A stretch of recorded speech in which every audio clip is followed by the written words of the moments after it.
నమ్మదగినది. దేవుని యొక్క కార్యాలు, ఆయన ఉద్దేశాలు ఎంతో నమ్మదగినవి. ఆయన చిత్తం ఎంతో నమ్మదగినది. మీరు ఎప్పుడన్నా గమనించారా? ఇశ్రాయేలీల్ని ఒక సముద్రం ద్వారా దేవుడు దాటిస్తాడు. ఆ సముద్రం పేరేంటండి?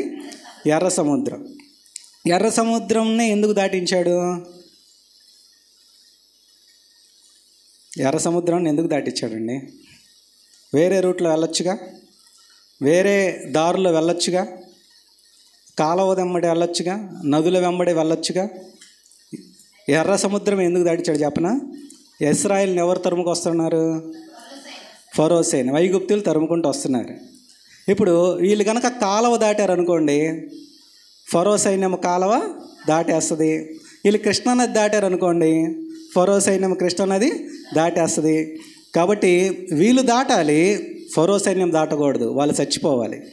అంటే దేవుడు ఇశ్రాయేలు దాటించడానికి కాదు ఎర్ర సముద్రం గుండా పోనిచ్చింది, ఫరో సైన్యాన్ని ముంచేసి చంపేయడానికి దేవుడు నడిపించాడు. దానికి స్తోత్రం చెప్దామా అండి? హల్లెలూయా. కాబట్టి దేవుని యొక్క కార్యాలు చాలా అమోఘంగా ఉంటాయి, ఆయన ఉద్దేశాలు చాలా ఉన్నతంగా ఉంటాయి. కనుక ప్రియులరా, దేవుని వాక్యము నమ్మదగినది. ఈ రోజున మరి ఒక శ్రేష్టమైన వాక్య భాగాన్ని మనం చూద్దాము. చూడండి, ప్రకటన గ్రంథము 22వ అధ్యాయం. ప్రకటన గ్రంథము 22వ అధ్యాయము 16వ వచన భాగాన్ని మనము చదువుకుందాం. ప్రకటన గ్రంథం 22వ అధ్యాయము 16వ వచనం. సంఘముల కోసము ఈ సంగతులను గురించి మీకు సాక్ష్యం ఇచ్చుటకు యేసు అను నేను నా దూతను పంపి ఉన్నాను. నేను దావీదు వేరు చిగురును, సంతానమును, ప్రకాశమానమైన వేకువ చుక్కయునై ఉన్నాను. ప్రియులరా, యోహాను అనే ఒక వ్యక్తి, యేసుప్రభు శిష్యులలో యోహాను అనే ఒక శిష్యుడు ఉన్నాడండి. ఈ శిష్యునికి ఒక ప్రత్యేకత ఉంది. అదేంటంటే, యేసుప్రభు 12 మంది శిష్యులలో అందరూ చనిపోతారు, అంటే వెంటనే చనిపోతారు. కానీ యోహాను మాత్రం ఇంచుమించు 100 సంవత్సరాల వరకు బతుకుతాడు. బైబిల్ పండితులు చెప్తారు యోహాను ఎక్కువ కాలం బతికాడు. అట్లాంటి యోహాను దర్శనంలో ఈ ప్రకటన గ్రంథాన్ని రాస్తాడు. ప్రకటన గ్రంథాన్ని రాస్తూ యేసు ప్రభు ఎలాంటి వాడో, యేసు ప్రభు ఎటువంటి వాడో చాలా వర్ణిస్తాడు. ఆయన కన్నులు అగ్నినేత్రాలు లాంటివి, ఆయన నాలుక ఖడ్గం లాంటిది. ఇలాగా యేసు ప్రభు యొక్క స్వరూపాన్ని అంతా కూడా యోహాను చాలా వర్ణిస్తాడు. ఆయన గొర్రెపిల్ల అయి ఉన్నాడు, 24 పెద్దలు ఆయనకు సాగిలపడ్డారు. యేసు ప్రభుని చాలా పొగుడతాడు, యేసు ప్రభుని చాలా ఘనపరుస్తారు. మీకు ఒక విషయం చెప్తాను, ఒకవేళ ఇంతకుముందు వచ్చారో లేదో తెలియదు కానీ కొంతమంది అబద్ధ ప్రవక్తలు ఎంటర్ అవుతారు. వీళ్ళు ఎంటర్ అవ్వగానే మన ఇళ్లలోకి వచ్చి మనకేం చెప్తారనంటే, చదువుకున్నోడికైనా చదువు లేనోడికైనా వాళ్ళు చేసే బోధ ఏంటంటే యేసు ప్రభు దేవుడు కాడు అని అంటాడు. అంటే యేసు ప్రభువుని తగ్గించేస్తారు, యేసు ప్రభువుని పక్కన పెట్టేసేస్తారు, యేసు ప్రభువుని లేకుండా చేస్తారు వాళ్ళ మాటలలో. ప్రియులారా, యేసు ప్రభు గొప్పోడు కాదు అని చెప్పేస్తారు. ఒకసారి నా స్నేహితుడు ఒకడు, అలాంటి గుంపులోంచి నా స్నేహితుడు ఒకడు వచ్చి ఇలా చెప్పాడు, యేసు ప్రభు పెద్ద గొప్పోడేం కాదు అని చెప్పాడు. నేనన్నాను, యేసు ప్రభు ఎంత గొప్పోడు చెప్పను అన్నాను. చెప్పురా జీవన, యేసు ప్రభు ఎంత గొప్పోడు అంటే, దేవాలయం కంటే గొప్పవాడు ఇక్కడ అన్నాడు. దేనికి స్తోత్రం చెప్తామండి? హల్లెలూయా.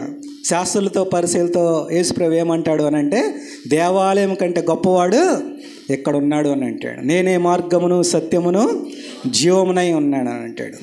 ప్రియులారా, ఏలైనగా మనకు శిశువు పుట్టెను, ఆశ్చర్యకరుడు, ఆలోచనకర్త, నిత్యుడగు తండ్రి, బలవంతుడైన దేవుడు, సమాధానకర్తయగు అధిపతి. గనుక ఇమ్మానుయేల్ అని ఆయనకు పేరు ఉంది. ఇమ్మానుయేల్ అంటే అర్థం ఏంటండి? దేవుడే మనకు తోడై ఉన్నాడు. గనుక యోహాను యేసు ప్రభువుని చాలా చక్కగా వర్ణిస్తాడండి. అలా వర్ణిస్తున్నప్పుడు, యేసు ప్రభు యొక్క ఔన్నత్యాన్ని ఆయన వర్ణిస్తున్నప్పుడు ఒక లక్షణాన్ని యోహాను మనకు ఈ ప్రకటన గ్రంథం 22వ అధ్యాయము 16వ వచనంలో జ్ఞాపకం చేస్తాడు. ఏమంటాడు అని అంటే, సంఘముల కోసం ఈ సంగతులు నీకు సాక్ష్యమిచ్చుటకు యేసు అను నేను నా దూతను పంపి ఉన్నాను. నేను దావీదు వేరు చిగురును సంతానమును ప్రకాశమానమైన వేకువ చుక్కనై ఉన్నాను. ప్రియులారా, యోహానుతోటి యేసు ప్రభు ఈ మాట చెప్తున్నాడు. ఏమని చెప్తున్నాడంటే, యోహాను నేను చెప్పిందంతా పుస్తకంలో రాయి, అసలు నేను ఎవరు అని అంటే అక్కడ ఒక మాట రాస్తాడు, ప్రకాశమానమైన ఏ చుక్క అంటండి ఇది, వేకువ చుక్కయునై ఉన్నాను. ఈ రోజున మన అంశం పేరేంటంటే వేకువ చుక్క. అందరూ చెప్పండి, మన అంశం పేరేంటండి? వేకువ చుక్క. వేకువ చుక్క ఎప్పుడన్నా చూసారండి వేకువ చుక్కని? ఎంతమంది చూసారు? చేతులు ఎత్తారా ఒకసారి? ఎవరు చూడలేదా? వేకువ చుక్కలు అన్నాడా, వేకువ చుక్క అన్నాడా? చుక్క అన్నాడు. అంటే ఎన్ని? ఒక్కటే. దేవుని సేవకురాలు చక్కగా చెప్పింది పుట్టినరోజు సందర్భంగా. దేవునికి స్తోత్రం చేద్దామని. అంటే పాస్టర్ గారు ఛార్జింగ్ పెడితే మీరు ఛార్జింగ్ ఎక్కుతారా? బయట వాళ్ళ మేము వస్తే మీకు ఛార్జింగ్ ఎక్కదా? గట్టిగా చెప్పండి ఈ స్తోత్రం. హల్లెలూయా, హల్లెలూయా. వేకువ చుక్క అంటే అది ఒక్కటే. అది మరి దైవజనురాలు చెప్పినట్టుగా అది బాగా ప్రకాశించేదే. దీనిని ఇంగ్లీష్ బైబిల్లో మార్నింగ్ స్టార్ అని రాస్తాడు. మామూలుగా సహజంగానే దీన్ని మార్నింగ్ స్టార్ అని అంటారు. ఇది వేకువ చుక్క అని ఎందుకు పిలువబడిందో జ్ఞాపకం చేస్తాను.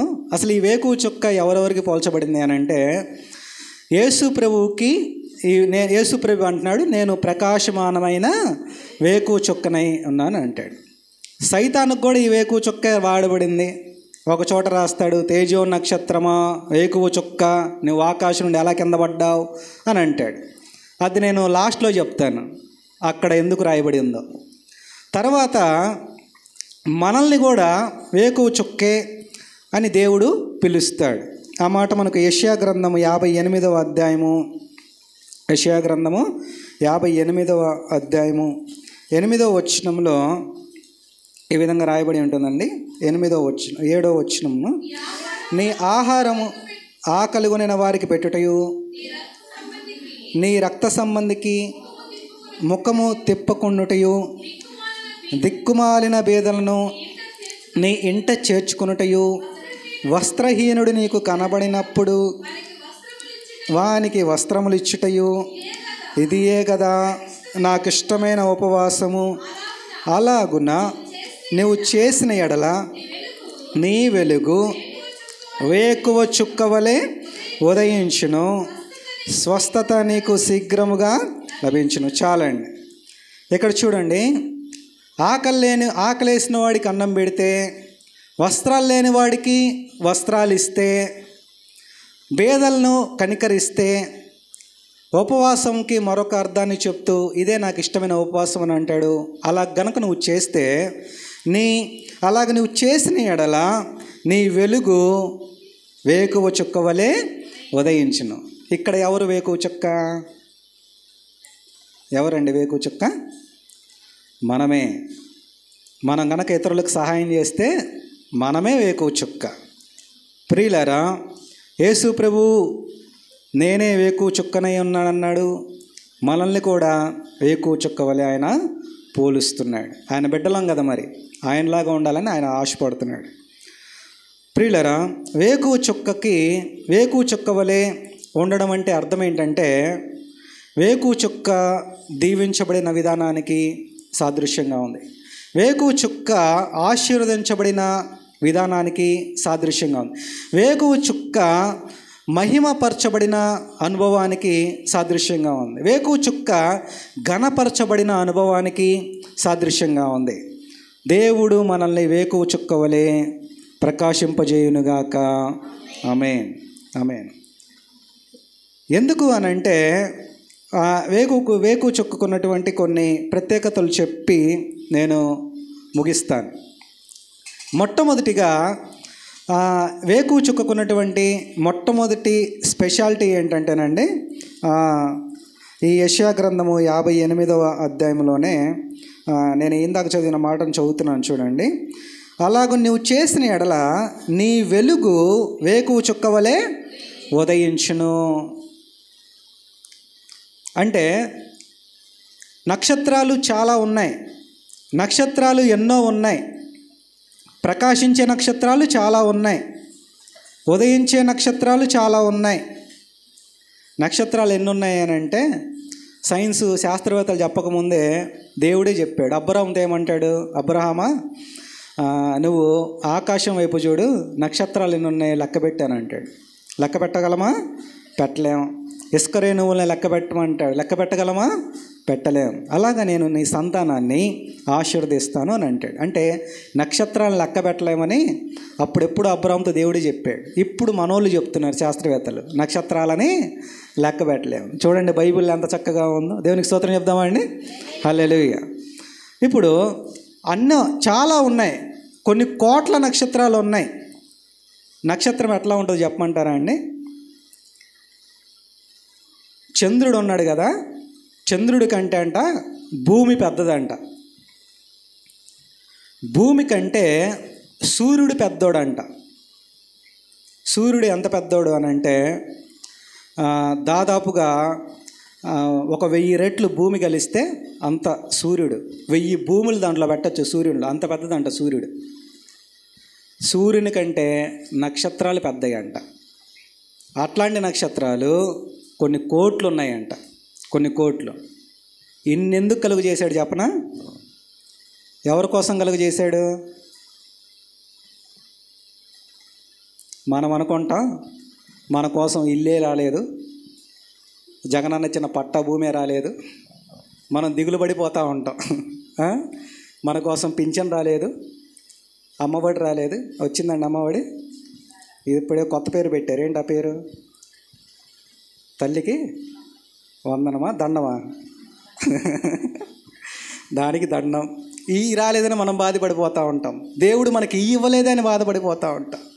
మన కోసమే చంద్రుడిని ఇచ్చాడు, మన కోసమే సూర్యుని ఇచ్చాడు, మన కోసమే ఆకాశ నక్షత్రాలని ఇచ్చాడు. వాటికి ఆజ్ఞాపించాడు, నా బిడ్డలకి దగ్గరికి వెళ్ళవద్దని. కనుక అన్ని దేవుడు మన కోసమే ఆయన చేశాడు. అలాంటివి కొన్ని కోట్ల నక్షత్రాలు ఉన్నాయి. అన్ని కోట్ల నక్షత్రాలు ఉన్నప్పుడు అందులో అన్ని కోట్ల నక్షత్రాలన్నిట్లలో తెల్లవారుజామున 4 గంటల సమయమున సూర్యుడు 5:30కు వస్తాడు అని అంటే 1 గంటన్నర ముందే అందులో ఒక చుక్క ప్రకాశిస్తుంది. దానినే వేకువ చుక్క అని అంటారు. దాన్నే వేకువ చుక్క అని అంటారు. అంటే సూర్యుడు వచ్చే 1 గంట ముందే ఇది ప్రకాశిస్తూ ఉంటుంది. తెల్లవారుజామున తెల్లవారు వేకువ చుక్క అని బైబిల్లో రాయబడి ఉంది. ప్రియులరా, దీనికి ఉన్న స్పెషాలిటీ చెప్తాను చూడండి. మొట్టమొదటిది అదేంటంటే, ఇది అన్ని నక్షత్రాలు ఒకలాగుంటే ఇదొక్కటే ప్రత్యేకంగా ప్రకాశిస్తూ ఉంటుంది. ఇదొక్కటే ప్రత్యేకంగా ప్రకాశిస్తూ ఉంటుంది. అన్ని నక్షత్రాలు ఒకలాగా ఉంటుంది, ఈ వేకువ చుక్క ఒకలాగా ఉంటుంది. దీనిని వీనస్ అని ఏదో అంటారు. మామూలు గ్రహాలు ఉంటాయి, చిన్నపిల్లలకి అర్థమైద్ది. ఆ గ్రహాలలో వీనస్ గ్రహం అని అంటారు. దీన్ని వాళ్ళు శాస్త్రవేత్తలు పేరు పెట్టాడు. అంటే ఇది అన్ని నక్షత్రాలు ఒకలాగుంటే ఇది ప్రత్యేకంగా ఉంటుంది, ఇది చాలా స్పెషల్గా ఉంటుంది. అన్నిటితో దీన్ని పోల్చడానికి వీలు లేదు. ఇప్పుడు నేను చెప్పదలుచుకున్న మాట ఏంటంటే, దేవుడిచ్చే ఆశీర్వాదం ఎలాగుంటుందంటే ఇతరులకు లేనట్టుగా అది మనకే ఉన్నట్టుగా ఉంటుంది. ఇంకా చక్కగా చెప్పనా అండి, దేవుడు సొలొమోనుకి ఏమి ఇచ్చాడు? జ్ఞానం ఇచ్చాడు. ఇంకెవడికన్నా ఇచ్చాడా? సొలొమోనుకి ఇచ్చినట్టుగా ఎవడికన్నా ఇచ్చాడా? ఇవ్వాల. అంతకుముందు కానీ ఆ తర్వాత కానీ సొలొమోనుకి ఇచ్చిన జ్ఞానాన్ని దేవుడు ఎవరికి ఇవ్వాల. వేకువ చుక్కలాగా దేవుడు సొలొమోనుని చేశాడు. ఇంకొక విషయం చెప్తాను చూడండి. దేవుడు సంసోనుకి ఏమి ఇచ్చాడు? బలాన్ని ఇచ్చాడు. ఇంకెవరికన్నా అలాంటి బలాన్ని ఇచ్చాడా? అలాంటి బలాన్ని ఇచ్చాడండి? ఎవరికి ఇవ్వాల. ప్రియులరా, అంటే ఒక ప్రత్యేకత దేవుడు ఇస్తాడు. దేవునికి ఆశీర్వాదం ఏంటంటే నీలో ఒక ప్రత్యేకత అనేది ఉంటుంది. దేవుడు అసలు మనల్ని చేయడమే ప్రత్యేకంగా చేశాడండి. మనం దేవునిలో ఒక ప్రత్యేకపరచబడిన వాళ్ళం. మీ మొహం నా మొహం ఒకలాగా ఉంటుందా? ఉండదు. కొన్ని కోట్ల మంది ఉన్నారు. అంటే అర్థం ఏంటి? దేవుడు స్పెషల్గా తయారు చేశాడు. ఒకళ్ళ ముఖం ఒకళ్ళలాగా ఉండదు. కవల పిల్లలైనా సరే గుర్తుపట్టచ్చు. అంటే వేరియేషన్ దేవుడు చూపిస్తాడు. సంతకం పెట్టిన వాళ్ళు ఒకటి వేస్తారు. ఏంటిది అది? ఏలు ముద్ర. నీ వేలు నా వేలు ఒకటే? ఒకటి కాదు. అంటే దేవుడు మనల్ని ప్రత్యేకంగా, నిన్ను ఒక ప్రత్యేకంగా, నన్ను ఒక ప్రత్యేకంగా దేవుడు చేశాడు. ఎక్కడ దొంగతనం మర్డర్ జరిగితే కుక్కలను తీసుకొస్తారు. ఎందుకని? ఎవరి వాసన? వాడు దొంగతనం చేసేవాడు, వాడిని పట్టుకుంటాయి కుక్కలు. అంత సీన్ లేదు. అవి ఏం పట్టుకుంటాయి అని అంటే, నీ దగ్గర వచ్చే వాసన వేరు, నా దగ్గర వచ్చే వాసన వేరు, స్మెల్ వేరు, స్కిన్ స్మెల్ వేరు. అందుకనే అంటే ఆ ప్రత్యేకత వేరు. కనుక దేవుడు మనల్ని అలాగ ఆయన తయారు చేశాడు. అలాగే దేవుడు ఒక వ్యక్తిని ఎలా దీవిస్తాడు అని అంటే, ఇతరులకి అది ఉండనట్టుగానే దేవుడు దానిని దీవిస్తాడు. ఇతరులకి ఇవ్వనట్టుగానే దేవుడు దాన్ని దీవిస్తాడు. మీరు మాలాంటి ప్రసంగికులను మీరు గమనించండి. ఒక ప్రసంగికుడికి ఇంకొక ప్రసంగికుడికి ఏముంటుంది? ప్రత్యేకం ఉంటుంది. ఆయనలాగా నేను చెప్పలేను, నాలాగా ఆయన చెప్పలేడు, నాలాగా పాస్టర్ గారు చెప్పలేరు, పాస్టర్ గారు లాగా నేను సాగదీయలేను. నేను స్తోత్రం చెప్దామా అండి? హల్లెలూయా. నేను డైరీ మొత్తం రాయాలి నేను చెప్పాలంటే. పాస్టర్ గారికి అది అవసరంలా, ఒక మాట చాలు. మీకు ఇష్టం. ఇక హాఫ్ నైట్ ప్రేయర్ కాదు, ఆల్ నైట్ ప్రేయర్ అయినా సరే పాస్టర్ గారు జరిపిస్తాను. అంటే దేవుడు ఒక వ్యక్తికి ఇచ్చింది మరొక వ్యక్తికి ఇవ్వలేడు. దేవుడు ఒక ఆమె చక్కగా పాట పాడుద్ది, ఇంకొకళ్ళు పాడలేరు. అలా పాడలేరు, అంతే. అది వేకువ చుక్కకున్నటువంటి లక్షణం ఏంటంటే అన్నీ ఒకలాగా ఉంటాయి, ఇదొక్కటే ప్రత్యేకంగా ప్రకాశిస్తూ ఉంటుంది. దేనికి స్తోత్రం చెప్దామా అండి? హల్లెలూయా. గనుక వేకువ చుక్క ప్రత్యేకంగా ప్రకాశించినట్లుగా దేవుడు మనల్ని ఒక ప్రత్యేకత దేవుడు మనకు అనుగ్రహిస్తాడు. నీలాంటోడు నీ చుట్టాల్లో ఉండనట్లుగా దేవుడు చేస్తాడు. నీలాంటోడు నీ బంధుమిత్రుల్లో ఉండనట్టుగా దేవుడు చేస్తాడు. నీలాంటోడు సంఘములో లేనట్టుగా దేవుడు నిన్ను తయారు చేస్తాడు. నీలాంటి వ్యక్తిని దేవుడు నీ ప్రాంతంలోనే లేనట్టుగా దేవుడు తయారు చేస్తాడు.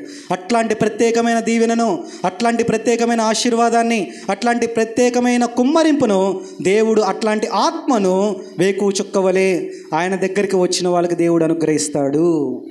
గనుక వేకువ చుక్క ఒక ప్రత్యేకమైన దీవెనకి, ఆశీర్వాదానికి అది సాదృశ్యంగా ఉంది. ప్రియులరా, ఇంకో విషయాన్ని జ్ఞాపకం చేస్తాను చూడండి. ఇది వేకువ చుక్కకు ఉన్నటువంటి మరొక స్పెషాలిటీ ఏంటంటే, అన్ని నక్షత్రాలు అంట కొంచెం దూరంగా ఉంటాయి. అన్ని నక్షత్రాలు కొంచెం దూరంగా ఉంటాయి. దేనికి దూరంగా ఉంటాయి అని అంటే, సూర్యునికి దూరంగా ఉంటాయి. ఈ చుక్క మాత్రం సూర్యుడికి దగ్గరగా ఉంటుందంటండి.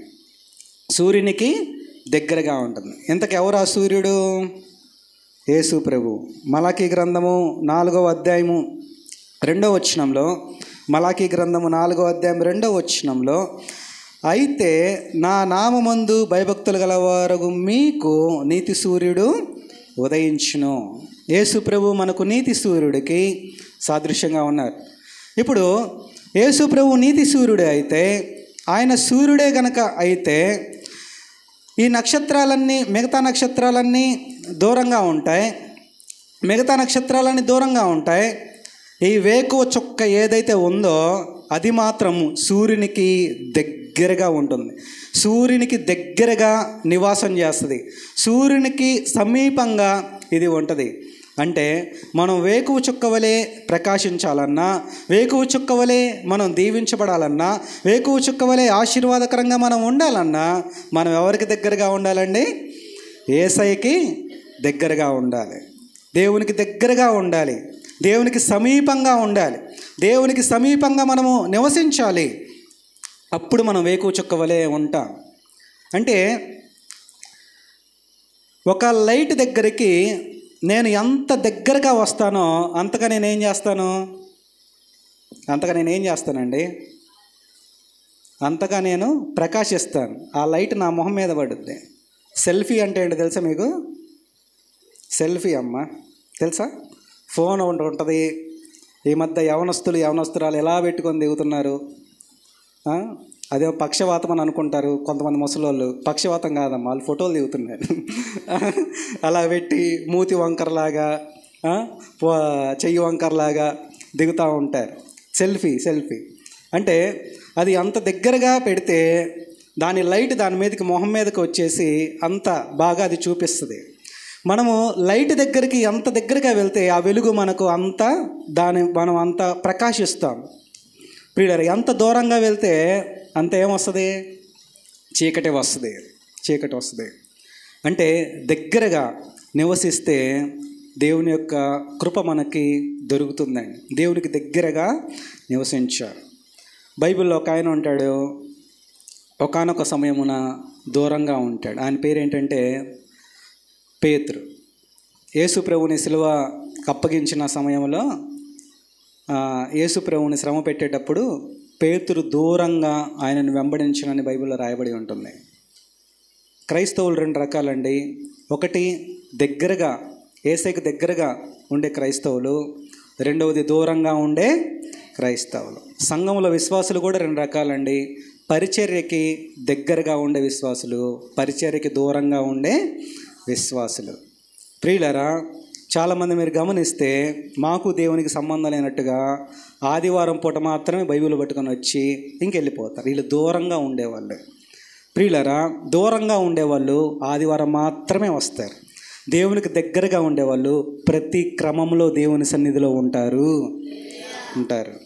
కాబట్టి దేవునికి దగ్గరగా ఉన్నావా, దేవునికి దూరంగా ఉన్నావా? దేవునికి దగ్గరగా ఉంటే ఎక్కువ ప్రకాశిస్తాం. దగ్గరగా మనం ఉండాలి. యోసేపు యాకోబు కుమారులలో 11వ వాడు యోసేపు. బైబిల్లో రాయబడిన మాట ఏంటంటే, యాకోబు తన కుమారులందరికంటే ఎక్కువ ఎవరిని ప్రేమిస్తాడు? యోసేపును ప్రేమిస్తాడు.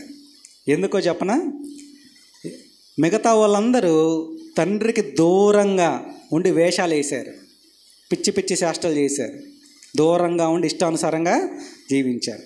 కానీ యోసేపు తండ్రికి దగ్గరగా జీవించాడు గనుక ఎక్కువగా ప్రేమించబడ్డాడు. గనుక ప్రియులరా, మనం దూరంగా ఉండే వ్యక్తుల వలె మనం ఉండకూడదు, దగ్గరగా ఉండే వ్యక్తుల వలె ఉండాలి. అప్పుడు వేకు చుక్కలాగా ఉన్నాడు. యోసేపు కూడా ఒక వేకు చుక్కే. ఎట్టకు చెప్తాను చూడండి. యోసేపు ఒక కలగా అంటాడు. అన్నల దగ్గరికి వచ్చి ఆ కళ చెప్తాడు. అన్నలు నాకు ఒక కళ వచ్చింది ఏనండి అంటారు. చెప్పు తమ్ముడు అని అంటారు. మనం అందరం పొలంలో పనలు కడతా ఉన్నాము.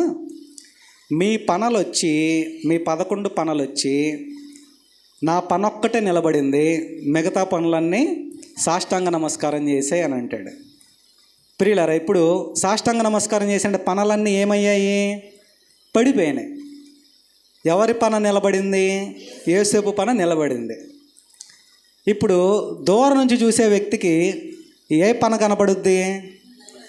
యోసేపు పనే కనపడుద్ది. వేకు చుక్క చూసేటప్పుడు వేకు చుక్కే కనబడుద్ది, మిగతాయి కనపడవు. అలాగే యోసేపును అలా దీవించాడు, ఆశీర్వదించాడు. అదొక్కటే కనబడతాం, అదొక్కటే నిలబడింది. కారణం ఏంటంటే తండ్రికి దగ్గరగా జీవించాడు. ఇంకొక కళ వస్తే వాళ్ళ నాన్నతోనే చెప్తాడు, నాన్న సూర్యచంద్రులు ఉన్నాయి, అన్ని నక్షత్రాలు ఉన్నాయి, అన్నీ వచ్చి నా కాళ్ళకు మొక్కాయి నాన్న అని అంటాడు. ఏమ్రో అప్పుడే ఐఏఎస్ ఐపీఎస్ అవుదాం అనుకున్నావు నువ్వు ఇంకోసారి నాకు ఇట్లాంటి కళ చెప్పమాకని అని అంటాడు. ప్రియులరా, అన్నీ నిజంగానే ఆరిపోయినాయి. ఒక్క యోసేపు వేకు చుక్క వలె దేవుడు ఉదయింపజేశాడు. దేవుడు మనకు ఒక కళని దాచి ఉంచాడండి. దేవుడు ముందే మనం ఏమై ఉంటామో ఆయన ముందే ఒక ప్రణాళిక వేసుకున్నాడు.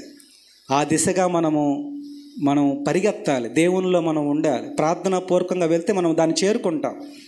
చూడండి, యోసేపు పట్ల దేవుడికి ఏముంది? భవిష్యత్తులో ఉన్నతమైన ప్రణాళిక ఉంది. అలాగే మనం ఈ స్థితిలో ఉండగానే దేవుడికి ఒక ఉన్నతమైన ప్రణాళిక ఉంది. దాన్ని మనం యోసేపు వలె చేరుకుంటే దేవుడు వేకువ చుక్క వలె ఆయన ఉంచుతాడు. అందరూ ఆరిపోతారు, అన్ని నక్షత్రాలు ఆరిపోయినాయి, యోసేపు ఒక్కడే ప్రకాశిస్తున్నాడు. ప్రియులరా, సూర్యునికి దగ్గరగా వేకువ చుక్క ఉంటుంది కాబట్టి అది ప్రకాశిస్తుంది.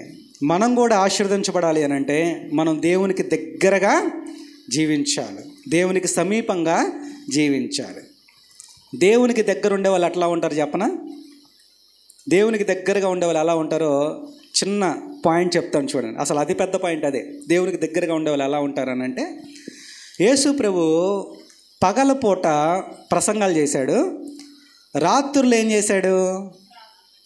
ప్రార్థన చేశాడు. ఎక్కడ చేశాడు? ఏ కొండ మీద చేశాడు? ఒలీవల కొండ మీద ప్రార్థన చేశాడు. అది ఎక్కడుందో చెప్తాను చూడండి. అపోస్తుల కార్యం 1వ అధ్యాయము 12వ వచనం అనుకుంటా. అపోస్తుల కార్యం 1వ అధ్యాయము 12వ వచనం. అప్పుడు వారు ఒలీవలు అనబడిన కొండ నుండి యెరూషలేమునకు తిరిగి వెళ్ళిరి. ఆ కొండ ఏ కొండ? ఏ కొండ అండి? ఒలీవల కొండ యెరూషలేమునకు విశ్రాంతి దినమున నడవదగినంత సమీపమున ఉన్నది. యెరూషలేములో దేవాలయం ఉంది, యెరూషలేములో దేవుని సన్నిధి ఉంది. దానికి దగ్గరలో ఏముంది అని అంటే ఒలీవల కొండ ఉంది. ఇప్పుడు ప్రార్థన చేసే వాళ్ళందరూ ఏ కొండ ఎక్కాలి అని అంటే ఒలీవల కొండ ఎక్కాలి. అంటే దేవాలయానికి దగ్గరగా ఉన్న వాళ్ళందరూ ఎవరు అని అంటే ప్రార్థన చేసేవాళ్ళు. అంటే దగ్గరగా ఉండడం అంటే అర్థం ఏంటంటే, ఎవరు దగ్గరగా ఉంటారు అని అంటే ప్రార్థనా పరులు దేవునికి దగ్గరగా ఉన్నట్టు లెక్క. ప్రార్థనా పరులు. ప్రియులరా, ప్రార్థన చేయాలి, ప్రార్థన చేయాలి. కాబట్టి ప్రార్థన చేసేవాళ్ళు దేవునికి దగ్గరగా ఉంటారు, దేవునికి దగ్గరగా ఉంటారు. ఈరోజున ఒక చిన్న ప్రశ్న వేసుకుందామండి. మరి నువ్వు దేవునికి దగ్గరగా ఉన్నావా, దేవునికి దూరంగా ఉన్నావా? కాబట్టి ప్రియులరా, ఇది సూర్యునికి దగ్గరగా ఉంటుంది అనే విషయాన్ని నేను మీకు జ్ఞాపకం చేస్తున్నాను. తర్వాత ఇది ఈ వేకువ చుక్క ఎలా ఉంటుందో నేను మీకు జ్ఞాపకం చేస్తాను చూడండి. సూర్యుడు రాకముందు, తెల్లవారుజామున సూర్యుడు రాకముందు నక్షత్రాలన్నీ మాయమైపోతూ ఉంటాయి, నక్షత్రాలన్నీ కనుమరుగైపోతూ ఉంటాయి, చుక్కలేమీ కనబడకుండా మధ్యలోనే ఆగిపోతూ ఉంటాయి. 2:30కి ఆగిపోయి కొన్ని ఉన్నాయి, తెల్లవారుజామున 3 గంటలకు ఆగిపోయే నక్షత్రాలు ఉన్నాయి. నిదానంగా అన్నీ ఆగిపోతూ ఉంటాయి. కానీ ఈ వేకువ చుక్కకున్నటువంటి స్పెషాలిటీ ఏంటంటే, ఈ వేకువ చుక్కకున్నటువంటి ప్రత్యేకత ఏంటంటే, ఇది ఎప్పటి వరకు ఉంటుంది అని అంటే సూర్యుడు వచ్చే వరకు ఇది ప్రకాశిస్తూ ఉంటుంది. దేనికి స్తోత్రం చెప్దామా అండి? హల్లెలూయా. సూర్యుడు వచ్చే వరకు ఇది ప్రకాశిస్తూనే ఉంటుంది. ప్రియులరా, వేకువ చుక్కకున్నటువంటి ప్రత్యేకత అది. కాబట్టి మనం ఒక మాటను మనం చూద్దాం చూడండి. ప్రకటన గ్రంథము 2వ అధ్యాయం, ప్రకటన గ్రంథము 2వ అధ్యాయము 25వ వచనంలో ఈ విధంగా రాయబడి ఉంటుంది. నేను వచ్చు వరకు మీకు కలిగి ఉన్న దానిని గట్టిగా పట్టుకొనుడి. నేను నా తండ్రి వలన అధికారం పొందినట్టు జయించుచు అంతము వరకు నా క్రియలు జాగ్రత్తగా చేయువానికి జనుల మీద అధికారం ఇచ్చెదను. అతడు ఇనుపదండముతో వారిని ఏలును. వారు కుమ్మరి వాని పాత్రల వలె పగలగొట్టబడుదురు. మరియు అతనికి వేకువ చుక్కను ఇచ్చేదను. ఎవరికి ఇస్తానన్నాడు వేకువ చుక్క అని అంటే 25వ వచనంలో మనం చదివాం. నేను వచ్చే వరకు నీకు కలిగిన దానిని గట్టిగా పట్టుకొనుని. ప్రియులరా, ఎవరు ఈ వేకువ చుక్క అనుభవంలోనికి వస్తారు అని అంటే ఆయన వచ్చే వరకు, ఆయన కొరకు కనిపెట్టుకొని ఉన్నవారికి, ఆయన వచ్చే వరకు ఆత్మీయ జీవితంలో నిలబడేవారికి. నేను ఒక ఆవిడని అయ్యా ప్రార్థన చేసుకోమా అని చెప్తా ఉంటా. ఆమె చేసుకుంటా ఉంటుంది. ప్రార్థన చేసుకుంటున్నావా అని అడుగుతా. చేసుకుంటున్నానయ్యా రోజు అని అంటుంది. ఒక ఆమె నా మీద కోప్పడి ఇలాగ అడిగింది. ఏమని అడిగిందని అంటే, ఎంతసేపు చేయాలయ్యా, ఎన్నిసార్లు చేయాలి, ఎన్ని రోజులు చేయాలి, ఎంతవరకు ప్రార్థన చేయాలనింది. నేను అన్నాను, దీనికి 2 ఆప్షన్లు ఉన్నాయమ్మా. నువ్వు ఆపాల్సిన ఆప్షన్లు ఏంటంటే, ఎప్పటి వరకు ప్రార్థన చేయాలి అని అంటే, ఒకటి యేసుప్రభు వచ్చే వరకు చేయాలి, రెండవది నువ్వు చచ్చే వరకు చేయాలి. యేసుప్రభు వచ్చే వరకన్నా చేయాలి, లేదంటే నువ్వు సచ్చే వరకన్నా చేయాలి. అప్పటి వరకు నువ్వు ప్రార్థన చేస్తూనే ఉండాలి. వాళ్ళు వేకువ చుక్క వల్లే ప్రకాశిస్తారు. సూర్యుడు వచ్చే వరకు అది ఉంటుంది. సూర్యుడిని చూపించి అప్పుడు అది మాయమైపోద్ది. సూర్యుడు ఉన్నా కానీ అది పక్కనే కనబడుతూ ఉంటుంది. సూర్యుడు మనకు కనబడుతూ ఉంటాడు, ఆ చుక్క కూడా కనబడుతూ ఉంటుంది. అంటే సూర్యుడు వచ్చే వరకు వేకు చుక్క ఉంటుంది. యేసు ప్రభు వచ్చే వరకు మనం ఉండాలి. మనకు ఒక ఉపమానం బాగా తెలుసు. బుద్ధిగల కన్యకలు, బుద్ధి లేని కన్యకలు. బుద్ధిగల కన్యకలు తెల్లబట్టలు వేసుకున్నారు, బుద్ధి లేని కన్యకలు తెల్లబట్టలు వేసుకున్నారు. బుద్ధి లేని వాళ్ళ దగ్గర దివిటీలు ఉన్నాయి, బుద్ధి గల వాళ్ళ దగ్గర దివిటీలు ఉన్నాయి. బుద్ధి లేని వాళ్ళ దగ్గర నూనె ఉంది, బుద్ధి గల వాళ్ళ దగ్గర కూడా నూనె ఉంది. బుద్ధి గల వాళ్ళు నిద్రపోయారు, బుద్ధి లేని వాళ్ళు కూడా నిద్రపోయారు. పెళ్లి కుమారుడు వచ్చేసాడు. వచ్చేసినప్పుడు ఎక్కడ తేడా జరిగింది అని అంటే జాగ్రత్తగా గమనించండి. ఎవరు పరలోక రాజ్యంలోనికి వెళ్ళారు అని అంటే, ఎవరైతే ఆ పెళ్లి కుమారుడు వచ్చే వరకు ప్రకాశించారో వాళ్ళు లోపలికి వెళ్ళిపోయారు. ఎవరైతే వచ్చే వరకు ఉండలేక మధ్యలో ఆర్పుకున్నారో వాళ్ళు వెనక్కి వెళ్ళిపోయారు. అది కాన్సెప్ట్ అంతే. ఎవరు వెళ్తారు పరలోక రాజ్యానికి అని అంటే, ఎవరైతే ప్రభు వచ్చే వరకు ప్రకాశిస్తూ ఉంటారో వాళ్ళు లోపలికి పరలోక రాజ్యానికి వెళ్తూ ఉంటారు. ప్రభు వచ్చే వరకు వేకువ చుక్క వలె మనం ఉండాలి. అందును బట్టి పౌలు తిమోతితో కూడా ఒక మాట చెప్తాడండి. తిమోతికి రాసిన మొదటి పత్రిక 4వ అధ్యాయం, తిమోతికి రాసిన మొదటి పత్రిక 4వ అధ్యాయము 13వ వచనంలో ఈ విధంగా రాయబడి ఉంటుంది. నేను వచ్చే వరకు చదువుట యందును, హెచ్చరించుట యందును, బోధించుట యందును జాగ్రత్తగా ఉండము. ప్రియులారా, మనం ప్రభువు వచ్చే వరకు మనము జాగ్రత్తగా ఉండాలని దేవుని వాక్యము తెలియజేస్తుంది. మనం బల్లారాధనలో పాల్గొంటూ ఉంటాం. ప్రతి ఆదివారంలో లేదంటే అది ఇచ్చే సమయాన్ని మనం పాల్గొంటూ ఉంటాం. అది కూడా ఎప్పటి వరకు అని అంటే, అది కూడా దేవుడు వచ్చే వరకే. కొరింథీయులకు రాసిన మొదటి పత్రిక 11వ అధ్యాయము, కొరింథీయులకు రాసిన మొదటి పత్రిక 11వ అధ్యాయము 26వ వచనంలో ఈ విధంగా రాయబడి ఉంటుంది. మీరు ఈ రొట్టెను తిని ఈ పాత్రను త్రాగునప్పుడల్లా ప్రభువు వచ్చే వరకు ఆయన మరణమును ప్రచురించెదరు. చాలండి. ఎవరు వచ్చే వరకు? ప్రభువు వచ్చే వరకు మనం దానిలో పాలి భాగస్థులము అవ్వాలి. కొంతమంది మధ్యలోనే ఆపేసిన వాళ్ళు ఉన్నారు. బాప్టిజం తీసుకుని ఒక 2-3 వారాలు తీసుకొని మళ్ళీ వెనక్కి వెళ్ళిపోయిన వాళ్ళు ఉన్నారు. కానీ ఇది ఎప్పటి వరకు ఉండాలి అని అంటే, ప్రభువు వచ్చే వరకు మనము దీనిని జ్ఞాపకం చేసుకుంటా ఉండాలి. మరి మనం ఎంతమంది బలలో పాల్గొంటున్నామో తెలియదు. కానీ నేను ఒకసారి ఒక చర్చికి వెళ్ళానండి. వెళ్ళినప్పుడు నాకు నేను రక్షణ పొందిన కొత్తలో తీసుకోకుండా నేను తప్పించుకుందామని అనుకున్నాను. పాస్టర్ గారు రొట్టె విరిచారు, ద్రాక్షారసాన్ని ఇస్తున్నప్పుడు అందులో 100 మంది ఉంటే ఒక 30 మంది అలా తీసుకున్నారు. తీసుకున్న తర్వాత విరవబడిన రొట్టె ఉంటుంది కదా, అది మిగిలింది ప్లేట్లో ఉంది. తర్వాత ద్రాక్షరసము ఇంకా మిగతాది, అంటే తాగిన వాళ్ళందరూ తాగిన తర్వాత మిగతాది ఆ గ్లాసుల్లో ఉన్నాయి. ఆయన ప్రార్థన చేస్తూ ఏమని ప్రార్థన చేశారంటే, ఆ పాస్టర్ గారు, ప్రభువా, ఇప్పటి వరకు నీ శరీరాన్ని తిన్నారు, ఇప్పటి వరకు నీ రక్తాన్ని తాగారు, మిగిలింది తీసుకోని వాళ్ళకి సాదృశ్యంగా ఉంది. ఇంకా వాళ్ళు తీసుకోలేదు, ఇది వాళ్ళదే కాబట్టి వాళ్ళు కూడా తీసుకోవడానికి సహాయం చేయొచ్చు. ఇది వాళ్ళకి సూచనగా ఉంది. మిగిలింది రొట్టె మొత్తం అయిపోద్దా? ఎప్పుడన్నా చెప్పాలండి, ఉంటుందిగా. ద్రాక్షరసం అయిపోద్దా? ఉంటుందిగా. అది ఎవరికనంటే, ఎవరైతే మనం తీసుకోలేదో నా అనుకుంటున్నాను. అంటే ప్రార్థనాపూర్వకంగా దాన్ని తీసుకోవాలి. ప్రియులరా, అందును బట్టి యేసు ప్రభు ఒక కఠినమైన మాట అంటాడు, నా శరీరము తిని నా రక్తము తాగువాడే నిత్య జీవము గలవాడు అని అంటాడు. కాబట్టి దేవుని యొక్క రక్షణ ప్రణాళికలో ప్రధానమైన భాగం ఇది. 100 మంది చర్చికి వస్తారండి, 10 మందే ఆ ప్రభు శరీరం దగ్గరికి, రక్తం దగ్గరికి వస్తున్నారు. అంటే మిగతా 90 మందిలో ఏముంది? అపరాధ భావం ఉంది. వాళ్ళు దేంట్లోనో పాపంలోనో వాళ్ళు బాధపడుతున్నారు. అంటే 10 మంది నీతిమంతులని నేను చెప్పట్లా, మామూలుగా ఆలోచించండి. అంటే చాలామంది ప్రభు వచ్చే వరకు వాళ్ళు ఉండలేకపోతున్నారు, తొట్టిలిన పరిస్థితిలో ఉంటున్నారు. కాబట్టి ఎత్తబడే గుంపులో వాళ్ళు ఉండరు. కనుక ప్రభు వచ్చే వరకు మనం దీన్ని చేయాలి. ఇక్కడ ఉన్న వాళ్ళు ఎవరైనా ఇంకా దాని వద్దకు రాకపోతే, మనకు అది లేకపోతే పరలోకంలో, అందుకనే కదా యేసయ్య శిలువలో ప్రాణం పెట్టాడు.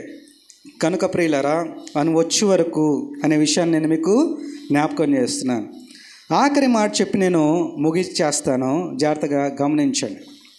ఈ వేకువ చుక్క మొదటిగా అది అన్నిటికంటే ప్రత్యేకంగా ప్రకాశిస్తుంది. ఈ వేకువ చుక్క సూర్యునికి దగ్గరగా నివసిస్తుంది, అందుకనే ఇది ఎక్కువగా ప్రకాశిస్తుంది. ఈ వేకువ చుక్క సూర్యుడు వచ్చే వరకు అది ఉంటుంది, అది ప్రకాశిస్తుంది. అంటే ప్రభువు వచ్చే వరకు మనము ఉండాలి. ఈ వేకువ చుక్క సూర్యుడు వచ్చిన తర్వాత ఇంకేమైపోద్ది అని అంటే, తాను కనుమరుగైపోద్ది, సూర్యుడిని ముందు ఉంచుకుంటుంది. దేనికి స్తోత్రం ఇద్దామా అండి? హల్లెలూయా. అలాగే మనం ఏం చేయాలి అని అంటే, బాప్తిస్మయిచ్చే యోహాను ఒక మాట చెప్తాడండి, నేను తగ్గవలసి ఉన్నది, ఆయన హెచ్చవలసి ఉన్నది అని అంటాడు. కాబట్టి ఆయన తర్వాతే మనం ఏ సందర్భంలో వచ్చినా కానీ మనం ఆయనని హెచ్చించే బిడ్డల వలె ఉండాలి. ఆ సూర్యుడిని మనం ముందు పెట్టే బిడ్డల వలె మనం ఉండాలి. ఆయనని ముందు పెట్టే వ్యక్తి వలె ఉండాలి. ప్రియులారా, మనం కూడా ఎలాగ ఉండాలి అని అంటే, ప్రతి సందర్భంలో ప్రభువుని ఘనపరిచే, ప్రభువుని ముందు పెట్టే, మనం కనుమరుగైపోయి ఆయనని ముందుంచే స్థితిలో మనం ఉండాలి. కాబట్టి మనము ఆయన ముందు ఉండాలి, మనం ఆయన వెనకాల కనుమరుగైపోద్ది. ఇప్పుడు ఒక దొంగ వేకువ చుక్క గురించి మీకు చెప్తానన్నాను కదా ఫస్ట్లోనే, దాని దగ్గరికి వెళ్దాం. చూడండి, యెషయా గ్రంథము 14వ అధ్యాయం, యెషయా గ్రంథము 14వ అధ్యాయం 12వ వచనం నుండి ఈ విధంగా రాయబడి ఉంటుంది. 14వ అధ్యాయం 12వ వచనం. తేజో నక్షత్రమా, వేకువ చుక్క, నీ వెట్లు ఆకాశము నుండి పడితివి, జనములను పడగొట్టిన నీవు నేల మట్టుకు వరకు చాలనిట్లు నరకబడితివి. ఇక్కడ సాతానుని వేకువ చుక్కతో దేవుడు పోలుస్తున్నాడు. తేజో నక్షత్రమా, వేకువ చుక్క. అసలు సాతాను ముందు సాతాను కాదండి, వాడు కూడా మంచోడే, వాడు కూడా ఒక దేవదూతే, వాడు కూడా ఒక కెరూబే. అయితే సాతాను, దేవుడు ఎప్పుడైతే సాతానుకు మహిమనిచ్చాడో, కొన్ని శక్తి సామర్థ్యాలను ఇచ్చాడో, కొంచెం బాగా చూసుకున్నాడో, అయితే ఈ సాతానులో ఏమొచ్చింది అని అంటే గర్వం వచ్చింది. ఏమొచ్చింది? గర్వం వచ్చింది. మొట్టమొదటి పాపం ఏంటో తెలుసా? పండు తినడం కాదు. మొట్టమొదటి పాపం ఏంటి? గర్వం. గర్వం. ప్రియులారా, పాపాలన్నిట్లో కల్లా భయంకరమైంది కూడా గర్వమే. మీకు ఇంకో విషయం చెప్తాను చూడండి. శాస్త్రి పరిసయుడు ఒకడు, సుంకరు ఒకడు ప్రార్థన చేయడానికి లోపలికి వచ్చారు దేవాలయంలోనికి. పరిసయుడు ఏమంటున్నాడు? దినమునకు 2 మార్లు నేను ప్రార్థన చేస్తాను, ఉపవాసం ఉంటాను, వారానికి ఒకసారి చర్చికి వస్తాను, దశమ భాగాన్ని ఇస్తాను, ఇవన్నీ అంటున్నాడు. సుంకరు ఏమంటున్నాడు? దేవా, పాపిరైన నన్ను కరుణించు అని అంటాడు. ప్రియులరా, నేను చిన్న ప్రశ్న అడుగుతాను, జాగ్రత్తగా సమాధానం చెప్పండి. ఆజ్ఞలు పాటించే విషయంలో వీళ్ళిద్దరిలో ఎవరు గొప్ప? సుంకర, పరిసయుడా? పరిసయుడే బెస్ట్ అండి. రోజుకు 2 సార్లు ఎవడన్నా ఉపవాసం ఉంటాడా? ఉండడు. ఉపవాసం ఉండమని బైబిల్ చెప్తుంది కదా. మనం మొన్న 21 రోజులు ఉపవాస ప్రార్థనలు చేసాం కదా, అందులో పరిసయుడు కూడా పాల్గొన్నాడు మనతో పాటు. దేనికి స్తోత్రం చెప్దామా అండి? హల్లెలూయా. దశమ భాగం ఇవ్వాలా వద్దా? చెప్పండి. ఇవ్వాలి. అది కూడా చేస్తున్నాడు లేదా? చేస్తున్నాడు. ప్రతి విశ్రాంతి దినమున మందిరానికి వస్తున్నాడు. మందిరానికి వచ్చేది మంచి అలవాట, చెడ్డ అలవాట? మంచి అలవాటు. అన్నీ మంచి లక్షణాలే ఉన్నాయి. అసలు ఎవరు చేయలేరు పరిసైడ్ చేసినట్టు. అంత భక్తి ఉంది పరిసైడ్లో. పరిసైడ్లో ఉండాల్సింది మనలో ఉండాలి ఖచ్చితంగా. అయితే ఎక్కడ ఫాల్ట్ వచ్చింది, ఎక్కడ తిరగబడింది అని అంటే, అక్కడ ఒక మాట చెప్తాడు, నేను ఈ సుంకరి వలె లేనందుకు నీకు వందనాలు. వాడితో నీ పని ఎందుకు? నీ పని నువ్వు చేసుకోవచ్చు కదా. అంటే గర్వం హృదయంలోనికి వచ్చింది. తాను కనపడాలి అని అనుకుంటున్నాడు. తాను ఉండాలి, ముందుండాలి అని అనుకుంటున్నాడు. ప్రియులరా, కాబట్టి ఇక్కడ సాతాను చేసిన పని కూడా అదే. యెషయా గ్రంథం 14వ అధ్యాయము 14వ వచనంలో అసలు విషయం బయటపడుతుంది మనకి. 14:14 మేఘమండలం మీదకి ఎక్కుదును, మహోన్నతినితో నన్ను సమానునిగా చేసుకుందునని నీ మనసులో అనుకుంటేవి కదా. ఈ వేకు చొక్క ఏమనుకుందని అనుకుంటే, నేను వచ్చిన తర్వాత సూర్యుడు వస్తున్నాడేంటి, సూర్యుని పక్కకు తెలిసి నేనే ఉందామని అనుకుంటున్నాడు. సూర్యుని కంటే నేనే ప్రకాశిస్తే పోవాలనుకుంటున్నాడు ఈ వేకు చొక్క. అసలుకి చంద్రుడు నక్షత్రాలు ఇంకేం లేకుండా నేను ఒక్కదాన్నే ఉండాలనుకుంటున్నాడు ఈ వేకు చొక్క. ఇది దొంగ వేకు చొక్క ఇది. ప్రియులు, అట్లాంటి వేకు చొక్కల వలె మనం ఉండకుండా ఉందుముగాక. ఆమేన్. మనము యేసు ప్రభువుకు సంబంధించిన వేకు చుక్కలం. మనం ప్రభువుని పోలి నడవాల్సిన వేకు చుక్కలం. యేసు అనే నేను ప్రకాశమానమైన వేకు చుక్కనన్నాడు. ఆ మాట కదా మనం ప్రకటన గ్రంథం 22వ అధ్యాయం 16వ వచనంలో రాస్తాడు, యేసు అను నేను నా దూతను పంపి ఉన్నాను, నేను దావీదు వేరు చిగురును సంతానమును ప్రకాశమానమైన వేకు చుక్కనై ఉన్నాను. కనుక అటువంటి యేసును పోలి నడుచుకున్నటువంటి వేకు చుక్కల వలె మనం ఉండాలి. మనం ప్రత్యేకంగా దేవుడు దీవిస్తాడు. మనం దేవునికి సమీపంగా వేకు చుక్క వలె ఉండాలి. మనం ప్రభు వచ్చే వరకు మనం నిలకడగా వేకు చుక్క వలె ఉండాలి. అలాగే ప్రభువుని ముందు పెట్టుకొని మనం కనుమరుగైపోవాలి, మన వెనకాల ఉండాలి. యేసు ప్రభువే మన జీవితాలలో ఘనపరచబడాలి, మహిమపరచబడాలి. అట్టి విధమైన వేకు చుక్కల వలె దేవుడు మనల్ని ఆశీర్వదించి ప్రకాశింపజేయునుగాక. ఆమేన్.